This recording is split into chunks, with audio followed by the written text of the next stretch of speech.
गोरखनाथ जी ने भी अपने नेत्र खोल दिए और बिना कुछ बोले, बिना कुछ सुने, अपने सामने बैठे राजा मैनपाल का आशय समझ अपनी झोली से एक जौ अर्थात चावल का बीज रानी को देते हुए गर्भवती भव का आशीर्वाद देकर फिर से नेत्र बंद कर साधना में लीन हो गए। ये सब देख राजा मैनपाल और ज्यादा आश्चर्य में डूब गए। जब उन्होंने अपनी बाई ओर देखा तो रानी करवावती भी वहाँ नहीं थी। मन ही मन विचार किया कि ये सब इन दिव्य मुनि की ही महिमा है। उन्होंने ऋषिवर को प्रणाम किया और वापस राजमहल लौट गए। राजमहल लौटे तो पाया उनके 3 दिन तक राजमहल न आने से सब परेशान थे। उन्हें बिल्कुल सही सलामत देख सबके चेहरे पर सुकून के भाव आ जाते हैं। बिना एक पल गनवाए राजा मैनपाल रानी करवावती से मिलने सीधे रानीवाड़ा पहुंच जाते हैं। रानी करवावती भी राजा को सही सलामत देख सुकून भरी सांस लेती है। जब रानी ने राजा से पूछा, महाराज इतने समय से आप कहाँ थे?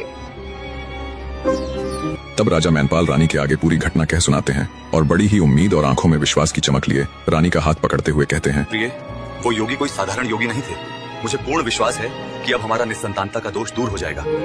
राजा की बात सुन रानी करवावती भी अत्यंत हर्षित हो जाती है। उस रात जब रानी सोई तो उन्हें भी स्वप्न में गुरु गोरखनाथ जी दिखलाई पड़े, जो उन्हें संतान प्राप्ति का आशीर्वाद देते हुए कह रहे थे, बच्चा, तुम्हें ऐसा यशस्वी पुत्र प्राप्त होगा जो 7 पीढ़ियों में नहीं हुआ। गुरु गोरखनाथ जी की वाणी अनुसार ठीक 9 महीने बाद रानी करवावती एक स्वस्थ और तेजस्वी पुत्र को जन्म देती है, जिसका नाम सुल्तान रखा जाता है। बड़े ही लाड प्यार के साथ सुल्तान की परवरिश की जाती है। जब वो 5 वर्ष का हुआ तो राजा मैनपाल उसे शास्त्र और शस्त्र विद्या के लिए गुरुकुल भेज देते हैं। गुरुकुल में सुल्तान का स्वागत एक साधारण शिष्य के रूप में हुआ, परंतु जल्दी ही उसकी प्रतिभा ने सबका ध्यान खींच लिया। जहां अन्य बच्चों को अक्षर ज्ञान में सप्ताह लगते, सुल्तान 2 से 3 बार में ही सब याद कर लेता। संस्कृत के जटिल सूत्र उसके लिए खेल जैसे थे। शस्त्र विद्या में तो उसका कौशल और अधिक गौरवशाली था। अन्य शस्त्रों के साथ साथ धनुर्विद्या में सुल्तान को बड़ी ही महारत हासिल थी। 7 साल तक गुरुकुल में प्रारंभिक शिक्षा पूरी करने के बाद 12 वर्षीय सुल्तान वापस राजमहल लौट आता है। शिक्षा पूरी कर राजमहल लौटने पर पूरे राजमहल में दीप प्रज्वलित कर खुशी मनाई जाती है। राजा मैनपाल और रानी करवावती भी अपने बेटे के लौटने पर अत्यंत हर्षित थे।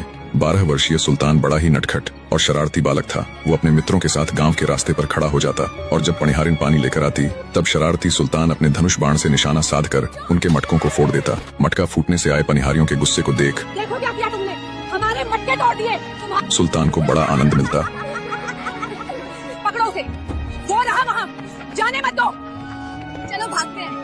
तो वो अपने मित्रों की टोली के साथ वहाँ से भाग जाता। अंततः रोज रोज की इन हरकतों से दुखी हो एक दिन सभी पनिहारियां मिलकर राज दरबार में जाती हैं और राजा मैनपाल के आगे राजकुमार की शिकायत लगाते हुए कहती है, महाराज आपके पुत्र ने तो हमारी नाक में दम कर रखा है।